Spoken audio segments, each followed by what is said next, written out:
Hello everybody, it's me, Blackstar X3. So this video is going to be very not scripted or well organized. It's going to be a really chillax one, I think, just to get something out there, because I read this manga that I was like really excited for, because it's a manga for a game series that I like a lot. It's Pokemon Mystery Dungeon Ginji's Rescue Team. And I thought, well, I can't make a full video on this just because of its midness, but I actually realized I have more to say about it than I thought I did. I finished it up like a few hours ago. Now, to get into it, I guess I'll say some nice things first. The art style is very cute. This is like not research Blackstar. The story and art is by Makoto Mizubuchi, which, pretty sweet. From like a quick glance at the Pokemon manga on my shelf, I didn't notice that he made any of the others that I own.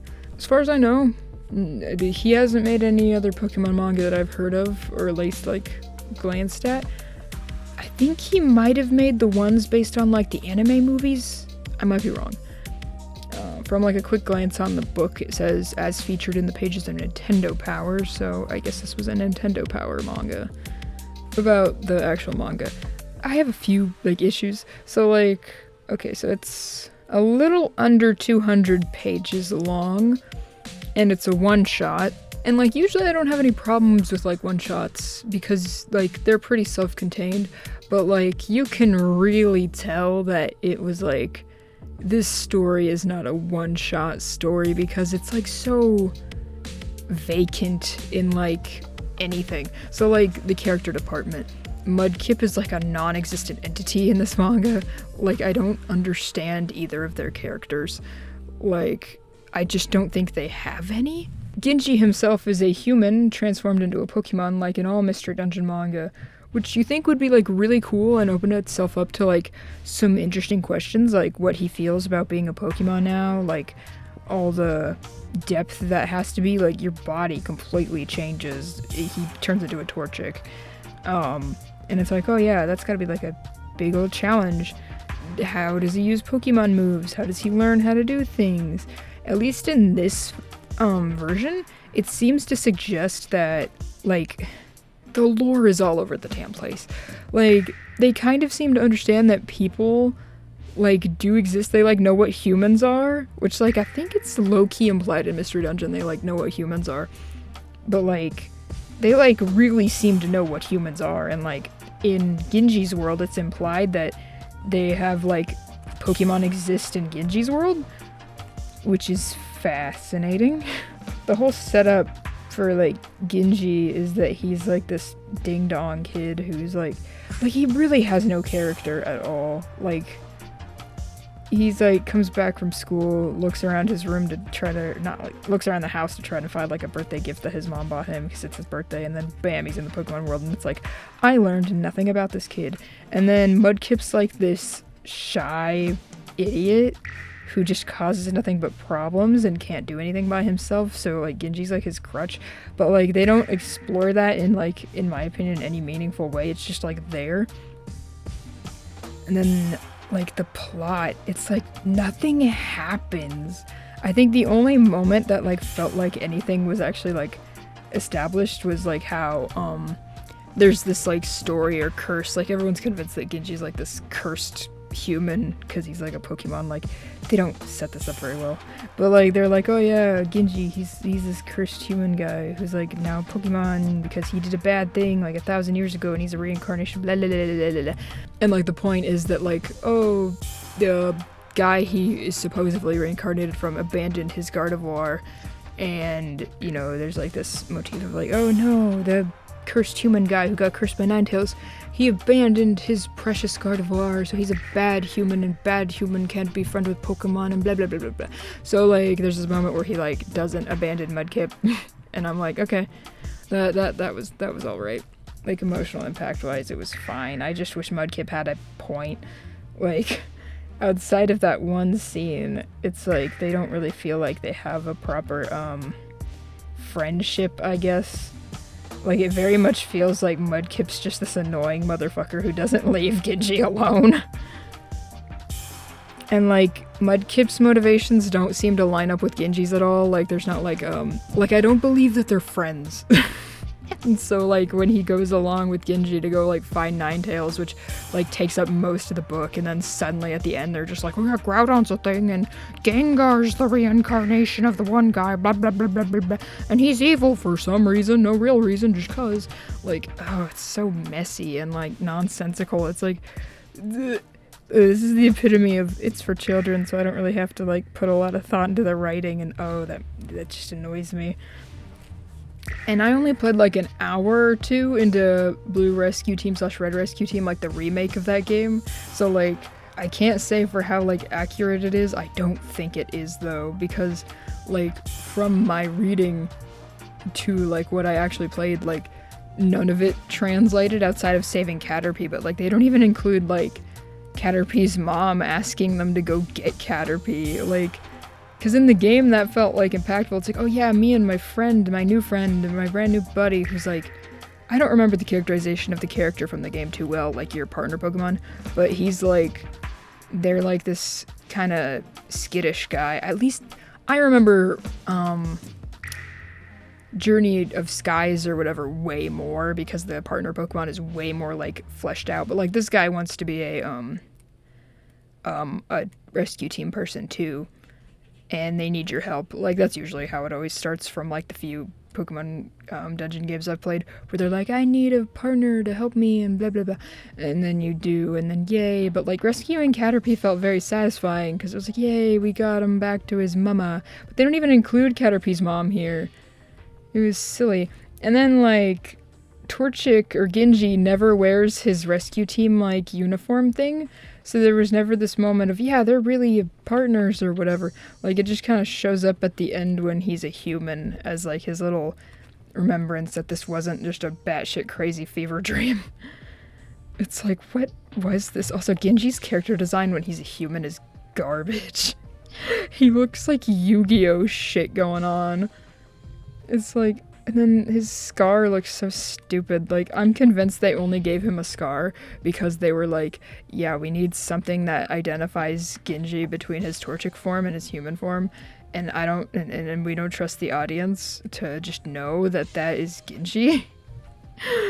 Ooh, and then like Groudon, what the f is with Groudon? He has no like character motivation or anything. He's just this big thing that they have to fight for no reason. Like, Bam, and Gengar has a character arc. I think Gengar has the biggest character arc in the entire freaking thing, because I don't know what Genji's character arc even is. Like, I think it's supposed to be that, oh, he learns to work with Mudkip, but Mudkip is like this stone tied to him, where like he doesn't do anything really helpful. Like, I was thinking, oh, maybe like Mudkip is like, he seems useless, but he's actually really like useful. But, like, unless I missed something, I feel like there's not really a moment where, like, yeah, he gets to do something cool all by himself, and he's capable. He's just, like, perpetually a stone tied around Genji's neck. And it's like, they're supposed to be partners. Why is it so lopsided? Like, Genji literally does everything, and it's like, oh, Genji's so cool. He's just such a powerful Pokemon. Can't you feel the energy radiating off of Genji? That he's so powerful. And it's like, just, can you just show that? Like, they show it through him beating, like, all of the legendary birds or whatever, but it just feels, like, so ham-fisted. Like, I don't know, you could do the, you know, because I think what's fun about Mystery Dungeon is that, like, you get to have this opportunity to, like, have the Pokemon be the main characters instead of your, the trainer. But in this one, it just, like, doesn't take advantage of this world or its ideas or anything, because I think it's very loosely based on Blue and Red Rescue Team, but like they don't hinge on it. They don't like use anything special about it. It's just like the most run-of-the-mill version of Mystery Dungeon I've ever seen in my life. Oh, obligatory squeak in the video. Like when I compare it to something like obviously these aren't one-shots, but Soul Eater or Attack on Titan, where they, like, are able to establish their characters right away and then immediately put them into doing, like, awesome shit for you to gawk at. Like, in comparison, this one just never really fully sets up Ginji and Mudkip's characters, like, throughout the whole story. They just feel, like, blank slates to me.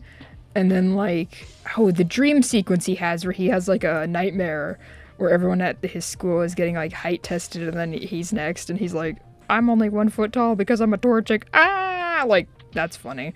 Like that's the kind of shit I wish they like dived into a little more. It was like, yeah, he's I think that's like the only bit I like genuinely laughed at was when Mudkip is like, oh, don't worry, you'll grow taller when you evolve into Blaziken. Like that felt like fun. And like, oh yeah, this is what a human in a Pokemon body like would like have to struggle with. Is, oh yeah, oh no, I'm short. Like especially like a little kid like Ginji who's like this little boy. It's like, oh yeah, of course he's gonna be like really insecure about his height now that he's like 1 foot tall. That's funny. But like outside of that, there's just like not a lot of character moments where I'm like, yeah, I know who these people are. Or like even on the level of like just like, I feel like with a one shot you have to try to like boil your characters down a bit more to like really recognizable or like interesting traits where you're just like, yes, this is who they are, this is what they're doing, and like we're gonna get this across really quickly. Like the fact that they just kind of spring Groudon on you, like that feels like it should have been like maybe like a 5 manga arc type thing where it's like we have a few volumes to like set this up, and Gengar's scheme seems so silly, and like the whole manga they're just kind of running around being like, oh, we gotta get from point A to point B, and like the only downtime is like that moment where he is like the Blaziken joke. Like like we don't get to sit in and soak in the world and see how fun it is. And like I don't know if it's just me, but like the panels feel very like, I don't want to say like uninspired. A few of them look really cool, but like they don't feel very expressive. I don't know. Like the artwork is good. I just feel like I'm just like, it's so weird. Like I'm trying to figure out what I think about this. Like Mudkip almost always has like the same face. Like he barely changes his face, and when he does, it's like when he's like crying his eyes out. Oh, this manga's a mess. But yeah, those are my very, very unorganized thoughts about Mystery Dungeon, Genji's rescue team. Like I just genuinely feel like there's like not enough here for like a full video where it's like, oh, this is my like full thoughts. Like I would honestly say just like skip it, but I don't think anyone knows about this manga's existence. Or maybe they do, and I'm gonna be like a huge swath of like, oh, how dare you, this is the best manga ever. Oh my god, if you have read it, give me your thoughts, because I want to know what other people think about this manga. Like, I didn't even know it existed until like, I was looking on Amazon the other day. No, this was a while back. And I was like, it was around Christmas, and I was like looking, and I was like, this is a thing? This is a thing? Because I got so excited because I was like, I love Mystery Dungeon. And then I crack it open and I'm like, what is this character design? And then I read it today and I was like, what is this? What is this? They like just, nothing about it was like spectacular. All of it was so like mid. It's like not offensively bad. It's just like not good. And I think that's like the worst thing you could do with Mystery Dungeon. But yeah, that's my thoughts. Hope you enjoyed the video. We'll see you next time. Bye-bye.